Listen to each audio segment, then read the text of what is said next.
Olá, sétimo ano! Hoje nós vamos começar a estudar regra de 3. Esse assunto é bastante importante, gente, porque ele resolve problemas em várias áreas, em física, em química, em matemática, em várias áreas. Vamos lá, vamos dar a definição do que é regra de 3. Chamamos de regra de 3 os problemas que envolvem uma grandeza que é direta ou inversamente proporcional a uma ou mais grandezas. As regras de 3, pessoal, podem ser classificadas em dois tipos. Podem ser simples ou podem ser compostas. Nesse vídeo nós vamos estudar somente as simples. No próximo vídeo nós vamos ver as compostas, ok? Vamos lá. Regra de 3 simples. Na regra de 3 simples, são envolvidas apenas duas grandezas, que são direta ou inversamente proporcionais. São fornecidos dois valores de uma grandeza e um da outra. O problema consiste em descobrir o quarto valor, ou seja, o valor que não foi fornecido. Pessoal, é por isso que ela é chamada de regra de 3, porque geralmente nós conhecemos 3 das grandezas envolvidas. Aliás, 3 dos valores das grandezas envolvidas. E queremos descobrir um quarto, ok? Um quarto valor. Vamos lá, vamos ver o passo a passo de como resolver um problema que envolve regra de 3. Primeiro, nós temos que descobrir quais são as grandezas em questão, colocando embaixo de cada uma delas os dados fornecidos pelo problema. Depois nós vamos dar exemplos e vocês vão ver como é que se faz isso. Segundo, identificar se as grandezas são direta ou inversamente proporcionais. Esse aqui é um passo muito importante, que às vezes os alunos deixam de fazê-lo, querem pular esse passo aqui, mas não pode pular esse passo, ok? Muito importante para ser resolvido. E 3 é montar e resolver a proporção. Vamos ver como é que vai ficar. Exemplo 1. Vamos ler aqui o problema. Com 800 gramas de farinha de trigo, Carla fez 200 biscoitos. Quantos biscoitos Carla faria com 1.800 gramas de farinha de trigo? Veja bem, primeiro passo é identificar quais são as grandezas envolvidas. As grandezas são farinha de trigo e o número de biscoitos. Aí eu coloco aqui duas colunas, a coluna de farinha de trigo e a coluna de número de biscoitos. Pessoal, eu gosto de dizer aos meus alunos que faça o seguinte: leia sempre o problema duas vezes. Você lê sem se preocupar com escrever nada, só lê o problema para ter uma visão geral dele. E na segunda leitura é que você vai fazer vai colocar esses dados aqui, ok? Vamos lá, fizemos uma leitura, agora vamos para a segunda leitura, parando em cada dado da questão e escrevendo aqui, com 800 gramas de farinha de trigo, aí em farinha de trigo eu coloco 800 gramas. Aliás, eu nem vou colocar grama, porque grama já está aqui e nós já sabemos que para essa coluna é grama, ok? Carla fez 200 biscoitos, então coloco aqui 200 na coluna de biscoitos. Quantos biscoitos? Então eu coloco X agora na coluna de biscoitos. Carla faria com 1.800 gramas de farinha de trigo. Aí coloco aqui na coluna de farinha de trigo 1.800, ok? E esse foi o primeiro passo. E agora nós vamos para o segundo passo. O segundo passo é o quê? É identificar se essas grandezas aqui são direta ou inversamente proporcionais. Como é que eu faço isso? Eu vou me valer de um artifício que é colocar umas setinhas aqui. Se elas forem diretamente proporcionais, a setinha vai ser para o mesmo lado. As setinhas vão ser para o mesmo lado. E se for inversamente proporcionais, as setinhas vão ficar apontando para lados contrários. Se essa aqui eu apontar para baixo, essa aponta para cima. Se essa apontar para cima, essa aponta para baixo. Vamos lá, vamos ver se ela é direta ou se é inversamente proporcional. Como é que a gente analisa isso? Vou pensar assim. Se com 800 gramas de farinha de trigo, Carla fez 200 biscoitos, se eu aumentar o número de farinha de trigo, o número de biscoitos vai aumentar ou diminuir? É lógico que vai aumentar, né? Se você aumenta a quantidade de farinha de trigo, vai aumentar a quantidade de biscoitos. Então, enquanto nessa grandeza aqui nós aumentamos o valor, nessa aqui também vai aumentar. Eu ainda não sei em quanto, por isso que eu botei um X, mas sei que vai aumentar também. Então, eu vou colocar essa setinha aqui para baixo. Eu gosto de colocar sempre o que tem X para baixo. E o outro eu coloco para baixo ou para cima, dependendo se for direto ou inversamente proporcional. Olha só, se nesse aqui aumentou e nesse aqui vai aumentar também, então elas são diretamente proporcionais. Então a seta desse daqui, eu também boto para o mesmo lado que eu coloquei essa. Essa que eu coloquei para baixo, essa também vou colocar para baixo. Pessoal, eu não estou colocando essa seta para baixo preocupado se aumentou ou se diminuiu a quantidade de farinha de trigo, não.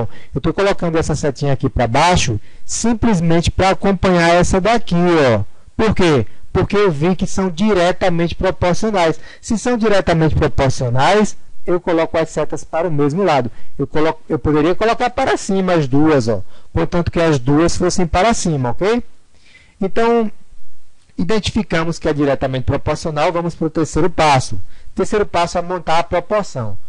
Quando eles forem diretamente proporcionais, pessoal, a gente vai montar a nossa proporção do jeito que está aparecendo aqui, ó. 800 está para 1.800, assim como 200 está para X. Vamos lá. Nós temos a proporção e agora é resolver essa proporção aqui, descobrindo quem é X. Vocês já sabem como é que se faz isso, assistiram já as aulas anteriores sobre razão e proporção e já identificaram que isso aqui é uma proporção. O que é uma proporção? É uma igualdade entre razões. De cara, aqui eu posso dar uma simplificadinha nesses zeros, ó. Vou cortar esses dois zeros e esses aqui. Vou ficar com 8 está para 18, assim como 200 está para X. E agora eu vou aplicar a propriedade fundamental das proporções, ó.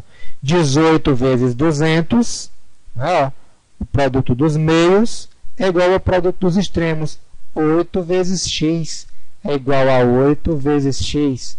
18 vezes 1.200, pessoal, vai dar 3.600. E o 8x eu vou simplesmente repetir aqui, tá ok? Gente, se 3.600 é igual a 8x, eu posso dizer que 8x é igual a 3.600. Só fiz inverter, tá ok?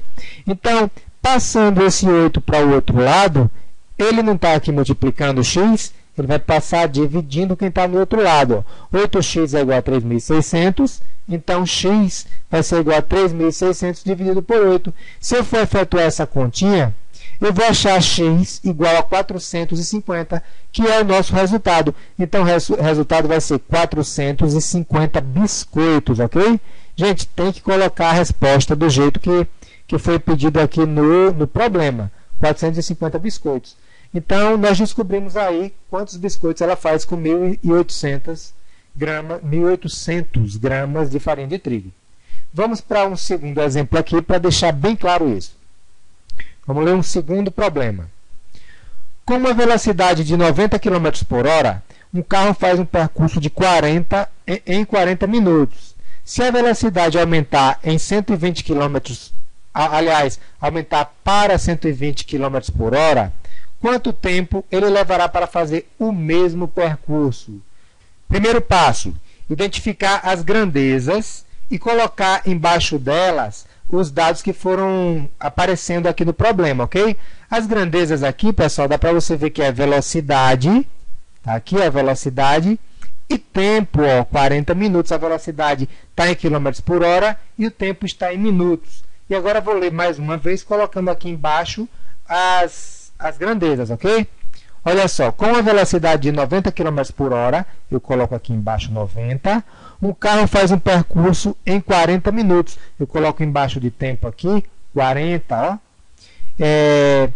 Se a velocidade aumentar para 120 km, então coloco 120 agora embaixo de velocidade. Quanto tempo ele levará para fazer o mesmo percurso? Então eu coloco um x aqui embaixo do tempo, que é o que eu não sei, ele está perguntando o tempo, ok? Segundo passo é identificar se essas grandezas são diretamente ou inversamente proporcionais. Vamos pensar aqui. Se a 90 km por hora ele chega no destino dele em 40 minutos, Se ele aumentar a velocidade, o que é que vai acontecer com o tempo?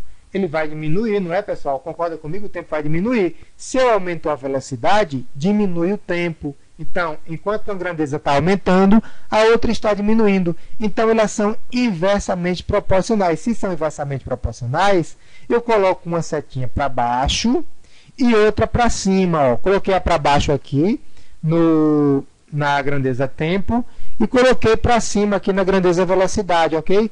Isso aqui serve para quê, gente?